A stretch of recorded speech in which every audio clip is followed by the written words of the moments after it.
A black man walked into a luxury hotel he owned, but instead of being welcomed, he was mocked, dismissed, and thrown out like he didn't belong. 45 minutes later, the staff would find out who he really was and what happened next. It shocked the entire hotel to its core. This is not just a story about prejudice. It's about power, about assumptions, about what happens when you treat someone like they don't matter until you realize they hold the keys to your future. Before we begin, drop a comment. Where are you tuning in from? Because by the end of this story, you'll understand. Sometimes silence speaks louder than power. The evening in Charleston. The pavement still glistened from the afternoon rain. Streetlights flickered like distant memories as Andre Whitman stepped out of his rideshare and looked up at the building that carried his family's name. The Whitman Regent Hotel, 5 stars, international acclaim. His legacy. But legacies don't protect you from assumptions. Andre wasn't there to be recognized. He was there to see the truth. Unfiltered, unannounced, unapologetic. The lobby glowed softly. Polished marble floors, grand chandeliers, velvet seating arranged like it was rehearsed. Andre approached the front desk, each step steady, deliberate, unbothered by the stares from nearby guests. Behind the counter, Dylan, young, sharp but careless, scrolled lazily on his screen. His eyes flicked up, then quickly down. "Can I help you?" Dylan muttered, barely masking his disinterest. "Yes, Andre Whitman. I have a reservation under the corporate account." Dylan's eyes didn't register the name. Not as a name. Not as the name. "First name again?" Dylan asked, as if he'd already decided this wouldn't take long. "Andre." Dylan's fingers tapped, his brows pulled together. "Nothing under that name. A beat. Do you have a confirmation number?" "I booked directly through the corporate office." Dylan's tone shifted, subtle but sharp. "We have strict protocols. Without a confirmation, I can't verify anything." Andre's jaw tensed, but his voice stayed calm. "Check under Whitman Regent Holdings. The suite should be listed." Dylan tapped again. His lip twitched, a smirk struggling to hide behind faux professionalism. "Ah, yes, found it, but that's reserved for executives. You can't check in without corporate clearance." Andre's gaze didn't waver. "I'm the CEO." Dylan paused. The disbelief wasn't hidden. "You're the CEO?" His hand slipped beneath the desk, pressing the silent security call. Andre didn't flinch, didn't correct him, didn't beg to be believed. Just stood there. Tom, the security guard, appeared moments later, posture stiff, hand resting just near his belt. "Problem here?" Tom asked Dylan, eyes already sizing Andre up. "Yeah, he's insisting on a suite that isn't his. Won't provide proper ID." Andre produced his wallet slowly, offering both his license and corporate card. Tom glanced, barely reading them, before shaking his head. "Sir, I'm going to have to ask you to step away from the desk." Andre's voice remained level. "This suite was booked under my company. I'm not stepping anywhere."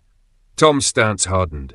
At that moment, Linda Ford, the night manager, emerged, blonde hair pinned tight, red lipstick too sharp, clipboard clutched like a weapon. "What's going on here?" Tom gestured. "This gentleman's refusing to leave, claims he's the CEO." Linda's eyes swept over Andre's outfit. Sneakers, hoodie, no designer bag, no assistant.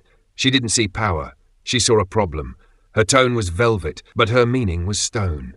"Sir, I'm going to have to ask you to exit the property. I'm sure you understand, for security reasons." "I understand," Andre said softly. "You've made your decision." Linda's smile barely flickered. Andre glanced at his ID still in Tom's hand. "I'd like that back." Tom returned it. Andre adjusted his hoodie, turned to leave, and as he walked toward the door, he paused just briefly. 45 minutes. Linda blinked. "Excuse me?" Andre didn't turn around. 45 minutes, that's all I need." And he walked out. Dylan exhaled, smirking as he muttered, "Yeah, good luck with that." Tom returned to his post. Linda scribbled something on her clipboard, satisfied. None of them knew. The clock had just started ticking. What they didn't realize was that the next 45 minutes would tear down everything they thought they knew. The real question isn't how much power you hold. It's whether you know when to use it. The lobby felt quieter now, not peaceful, just unfinished. Dylan chuckled under his breath, shaking his head as he spun his pen between his fingers. "People really think saying I'm the CEO is going to work? In sneakers?" Tom eased back against the security podium, but something in his chest was tight. He couldn't name it yet, but it was there. A faint itch of doubt. Linda exhaled sharply, scribbling a final note on her clipboard. "That's dealt with," she said, her voice crisp, smug. Back to business. But the air hadn't relaxed. It was waiting. Seconds passed, then minutes, and the double-glass doors whispered open. 2 men entered. No entourage, no fanfare, just purpose. The older one, tall, stone-faced, dark grey suit with a simple black tie. His stride was calm but exact, the kind of man who didn't need to say much to own a room. His name tag read William Langston, Senior Auditor, Rowan Holdings. Beside him walked Julian Barrett, tablet tucked beneath his arm, expression unreadable. His sharp eyes swept the lobby like a scanner, noticing everything. They didn't ask for help. They didn't pause at the desk. They just walked. Right past Dylan, right past Tom, straight to the centre of the lobby. The rhythm of the room fractured. Linda noticed them first, her practised smile snapping into place. "Good evening. Welcome to the Whitman Regent. Do you have a reservation?" William didn't return the smile. His voice landed like a stone in a still pond. "We're not here to check in." Linda's clipboard lowered a fraction. "Oh, may I ask the purpose of your visit?" William's gaze didn't move. It didn't need to. "You just kicked out your CEO." Silence detonated like thunder. Tom straightened. Dylan's pen slipped from his fingers, clattering against the desk. Linda's mouth parted, her practised words evaporating before they could form. "Excuse me?" she choked. William's eyes hardened. "You removed Andre Whitman, the owner of this building, the man whose signature is on your paycheck." Julian tapped his tablet, unlocking it with a soft click. 2 weeks prior. A corporate memo, projected onto the lobby screen now. Everyone could see it. Subject disguised executive evaluation. CEO to conduct unannounced visit in casual attire. Staff responses will be formally reviewed. Julian didn't say a word. He just let the email sit there, plain, cold, undeniable. Linda's throat clicked as she swallowed. "I wasn't made aware. No one told me. This wasn't." William's head tilted just slightly. "Stop." The words sliced the air clean. Linda's excuses crumbled like damp paper. Dylan's voice cracked, barely above a whisper. "Wait, that was real?" Tom's chest felt heavier now. His fingers brushed his radio, but he didn't press the call button. Because what could he say? William stepped forward, his presence filling the lobby like rising pressure. "You had a choice. You didn't ask questions, you didn't follow protocol, you didn't verify." His gaze swept over Dylan, Tom, Linda. "You assumed." Linda's jaw trembled. She searched William's face, desperate for an exit. "There must be some way to." "There is," William said flatly. "You have exactly 5 minutes to gather the entire staff." Linda blinked. 5 minutes? William's voice did not lift. It didn't need to. 4 minutes and 50 seconds now. The weight of it dropped. The clock was ticking. And this time they all heard it. The staff conference room wasn't large, but it felt smaller now. Compressed. Tense. Chairs lined in rushed rows. The air thick like it had been holding its breath since last night. Dylan sat near the back, hunched, his foot tapping against the carpet. Fast, then faster. Tom leaned against the side wall, arms crossed, trying to fold himself smaller. Linda perched near the front, stiff, her clipboard nowhere in sight. The room knew. Something was coming, and no one could stop it. William stood at the head of the table, calm, heavy, unshaken. "Let's begin." Julian stepped forward, his tablet in hand. With a tap, the projector flickered to life. A still image appeared on the screen, the hotel lobby. Last night. The moment of dismissal frozen in brutal clarity. A soft click. The footage rolled. Dylan's voice echoed through the room. Casual, sharp. "There's no reservation under your name. Try the motel down the street." Another click. Tom stepping in, posture rigid, voice flat. "Move along. You're blocking the desk." Then Linda's words, ice wrapped in velvet. "We'll have to ask you to leave. You're making our guests uncomfortable." The room shifted. Eyes flicked down. Breaths pulled tight. Linda broke the silence, grasping at straws. That was, without context, it was standard procedure. William's jaw tightened. Julian didn't stop the footage. Click. Andre's calm reply, "I'm the CEO." Dylan's smirk, Tom's dismissive glance. Linda's clipped, "We don't have time for games." The scene played out like a trap they set for themselves. A trap they willingly walked into. William's voice cut clean. "You weren't protecting policy. You were protecting your assumptions." Linda's mouth opened, but the door at the back of the room creaked. All eyes snapped toward it. Andre entered. No blazer, no badge, no announcement, just him. Quiet, present, undeniable. And somehow the silence got louder. He didn't need to raise his voice. He didn't need to glare. His silence filled the space. His presence forced the weight onto everyone else. Dylan's hands clenched the edge of his seat. Tom stared straight ahead. Linda's throat clicked as she swallowed.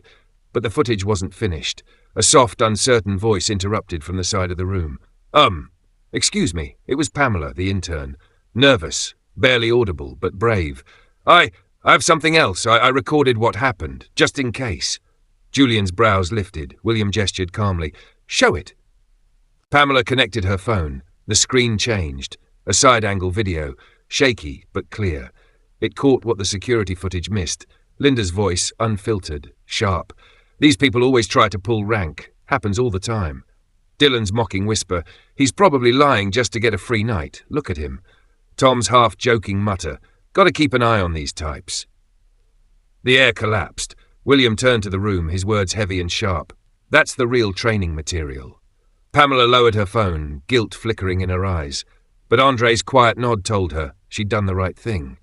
Linda's breath came shallow now. Tom finally shifted, unease cracking through his stiff posture. Dylan's tapping foot had stopped completely. William's gaze swept the room, deliberate, cold. You weren't just failing to do your jobs, he said. You were failing as people. His tone didn't rise. It didn't need to. This isn't about policies anymore. It's about a culture you allowed to grow, a culture that tells you who deserves kindness and who doesn't. The room sagged under the weight of the truth. William took one measured breath. What happens next will change the culture of this hotel.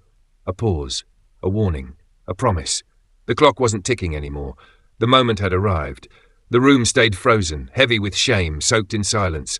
Andre moved to the front. No papers, no presentation, no script. Just him, real, present, unshakable. His eyes didn't search for understanding. He already knew what they had seen. He was there to deliver the weight. He let the silence burn a little longer. Let's get something straight, Andre began, voice low, deliberate, not rushed.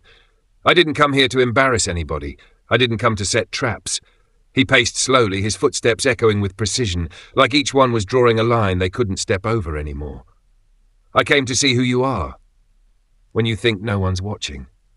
Dylan's throat bobbed. Linda's eyes wouldn't lift. Tom stared hard at the wall like it could save him. You failed to see me. You saw what you expected, a problem, an inconvenience, someone you could dismiss and feel justified doing it. He stopped mid-room, looking directly at Dylan. You didn't hear my words because my clothes didn't match your expectation of power. His gaze shifted to Tom. You didn't question your judgment because it felt routine to you. Tom's hands twitched, then to Linda. And you didn't hesitate to enforce rules you only apply when the guest looks like me. His words landed like hammers, slow, steady, impossible to dodge. Andre's voice hardened but never rose. You know what happens when you normalize this? When you let this slide? It spreads, it multiplies, it becomes the culture. His next words sliced clean. And if that's the culture you're protecting, this isn't your hotel anymore. The room cracked. Eyes shot up, panic-tightening faces. William stepped forward, hands folded. Effective immediately, he said, his tone final. Linda, you are suspended pending termination review. Tom, you will be removed from guest-facing duties permanently. Dylan, you will undergo a 30-day retraining probation. You'll earn every second of that back, or you'll be gone. No protests, no excuses, no room to wiggle out. Pamela sat quietly in the back, her phone still in her hand, unsure if she had just burned a bridge or built one. Andre turned toward her. You didn't record that to go viral, he said gently. You did it because you knew what it felt like to be invisible, and you didn't want someone else to feel that again. Pamela's throat tightened. She nodded once. I want you to stay, Andre said. You'll work with me directly. Your job is to keep us honest. Her eyes widened, overwhelmed but proud. Andre turned back to the staff. His voice dropped lower, firmer. This isn't just a reset. This is a rebuild. Julian stepped forward and clicked the next slide, a new hotel policy glowing on the screen in bold letters. Your bias is your liability. Andre let the words settle like stone. If you need a name tag, a suit, or a position to offer someone basic respect, you don't belong here. He scanned their faces. Every Rowan hotel, every lobby, every hallway will remember this day, not because the CEO showed up, but because you'll remember what it cost you when you didn't see the person standing right in front of you. His final words were scalpel sharp. Power isn't about who speaks the loudest. It's about who gets heard when they whisper. Without another word, Andre walked out. No applause, no fanfare, just the weight of the lesson he left behind. The staff sat still, their faces carved in realization, their silence not from discipline, but from recognition. As the door clicked shut behind him, William whispered under his breath, "He didn't just fix the problem, he changed the room." Pamela stared at the closing door. Loretta smiled quietly, her pride soft but strong. And Dylan? He wasn't tapping his foot anymore. Sometimes it's not about raising your voice. It's about standing so still, so grounded, that people finally hear the silence they've been ignoring. This wasn't just about a reservation. It was about what happens when assumptions get the loudest seat at the table, and the quietest person in the room decides it's time to pull the chair out from under them. Thank you for watching. If this story moved you, if you've ever been underestimated, drop a comment and share where you're tuning in from. And don't forget, Untold Touching Stories isn't just about stories you hear, it's about stories you feel. Until next time, keep listening for the whispers that matter.